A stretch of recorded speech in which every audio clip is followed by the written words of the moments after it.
Hello students. So today we are going to solve question number 35 of accounting ratio from the book DK Goyal. Now the question is, following particular are extracted from the book of Bharat Rubbers Limited.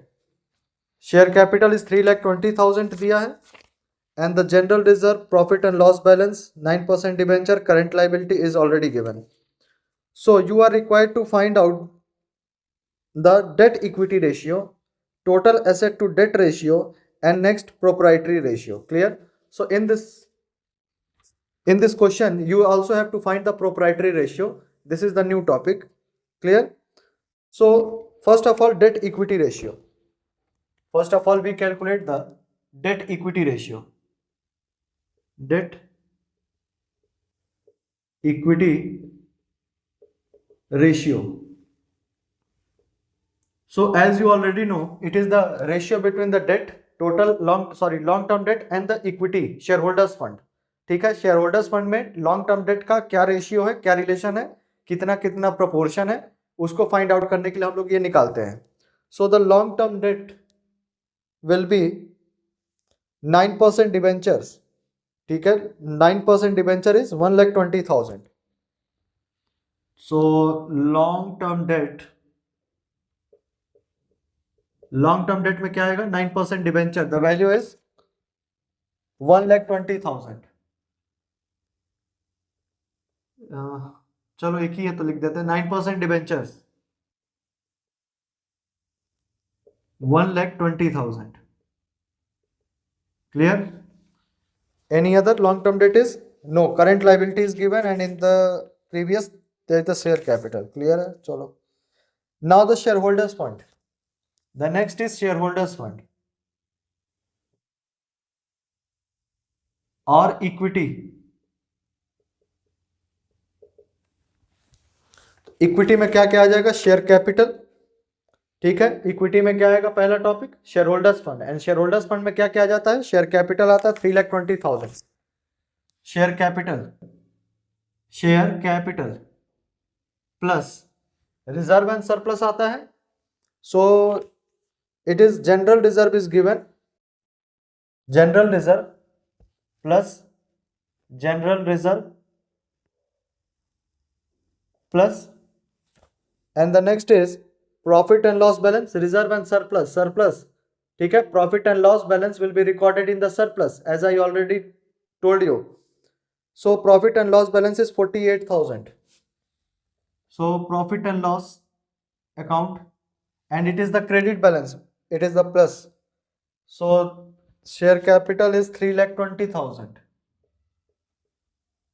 plus general reserve is 1 lakh plus profit and loss is 48,000.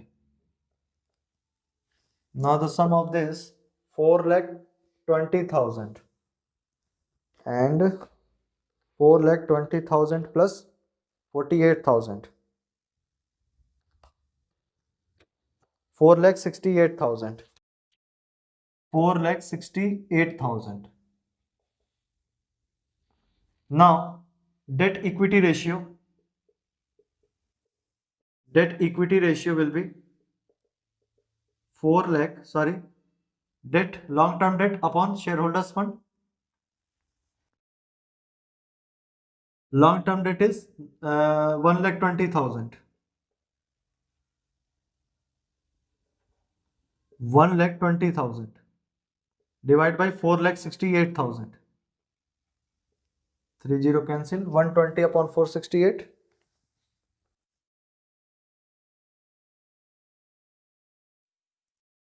0.25, 0.256 है तो 0.26. Clear? सही आ रहा है, 0.26:1. Okay. Now the next is total asset to debt ratio. Total asset to debt ratio. तो आपको पहले से ही पता है कि इसका कैसे निकलता है, total asset upon total long term date. So total asset क्या है इसका, टोटल एसेट तो दिया नहीं है, फिर वही तरीका लगाएंगे. टोटल एसेट नहीं दिया हुआ है तो हम क्या करेंगे कि अगर हम इक्विटी एंड लाइबिलिटी को ऐड कर दें तो हमारा टोटल एसेट मिल जाएगा। सो टोटल एसेट क्या हो जाएगा बताइए?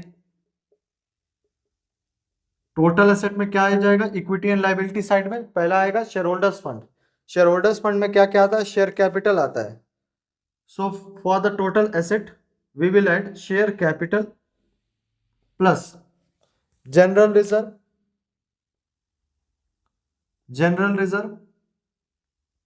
Plus profit and loss balance 48,000, profit and loss account, and also 9% debenture, 9% debenture plus current liability,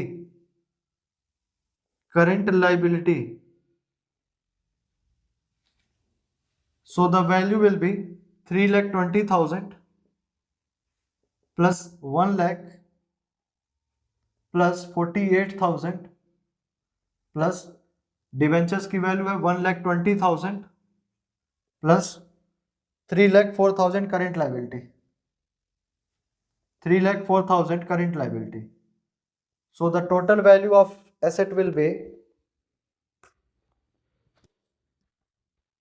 3,20,000, 48,000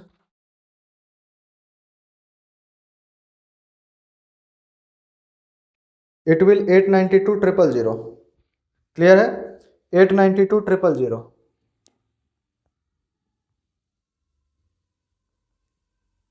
okay, now the long term debt we already know is 1,20,000, so total asset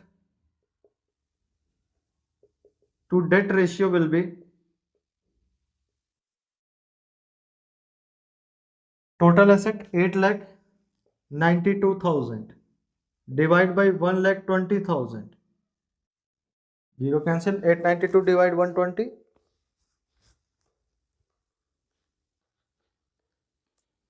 7.43, ठीक है,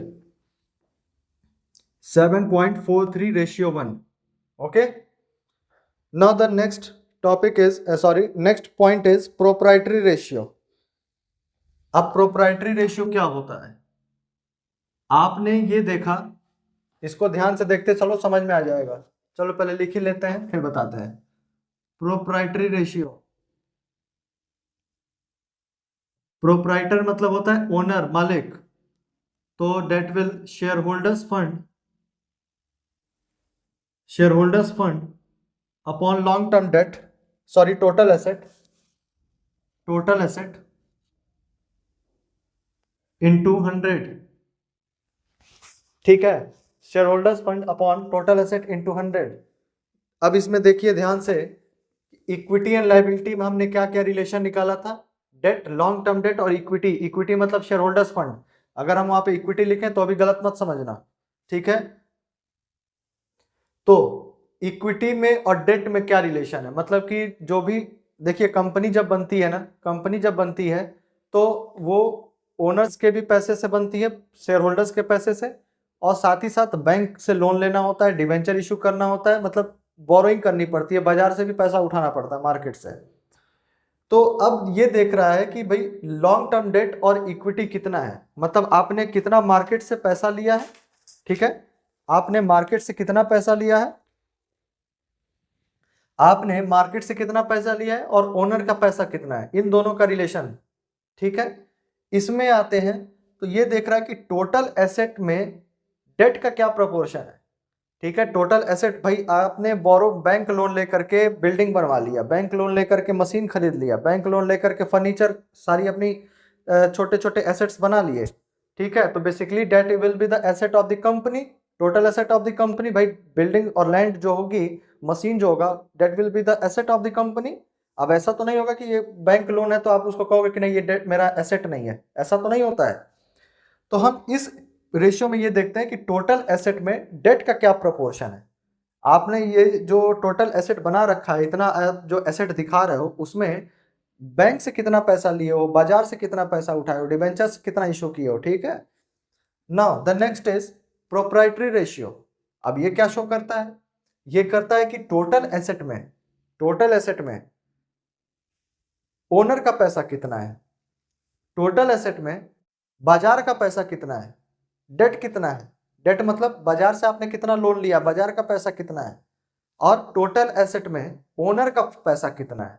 तो basically this all three are related to each other. बारी बारी हम तीन relation को देख रहे हैं कि भाई टोटल एसेट में, जो भी टोटल एसेट है कंपनी का, उसमें हम इक्विटी कितनी है, डेट कितना है, मतलब बाजार का पैसा कितना लिए हो, ओनर का पैसा कितना है। इसमें आ रहे हैं तो टोटल एसेट में बाजार का पैसा कितना है, यहाँ आ रहे हैं तो टोटल एसेट में शेयर होल्डर्स का पैसा कितना है, और इसको हम लोग 100 से मल्टीप्लाई कर देते हैं ताकि ये परसेंटेज में निकलता है। बेसिकली मतलब नहीं भी निकालते कोई बहुत बड़ा इशू नहीं है, लेकिन अगर आंसर दिया है तो हम 100 से मल्टीप्लाई कर लेते हैं। अगर एग्जाम में है तो एग्जाम में तो आपको ये नहीं कहेगा कि आप किससे मल्टीप्लाई करो, तो आप विदाउट 100 भी कर सकते हो, it is not a big issue. Clear है? So question number was 35। हाँ 35 का थर्ड पार्ट कह रहा है प्रोप्राइटरी रेशियो निकालिए। तो शेयर होल्डर्स फंड निकालते हैं। शेयर होल्डर्स फंड हमने निकाल रखा है क्या, ये है ना शेयर होल्डर्स फंड। हाँ तो शेयर होल्डर्स फंड हो गया 4,68,000, ये 4,68,000 डिवाइड बाई टोटल एसेट कितना है, टोटल एसेट इज 8,92,000 इंटू किया 100, triple cancel, 468,000 divide by 892, it will 52.4 या 52% आ रहा है क्या, 52.47%। okay, so proprietary ratio is basically the relation between the total asset and the shareholders fund। total asset में shareholders fund कितना है। so all these three formula revolve around each other। ठीक है, बारी हम सबका proportion निकाल रहे हैं। so your question number 35 is completed and in the next video we will solve question number 38। clear?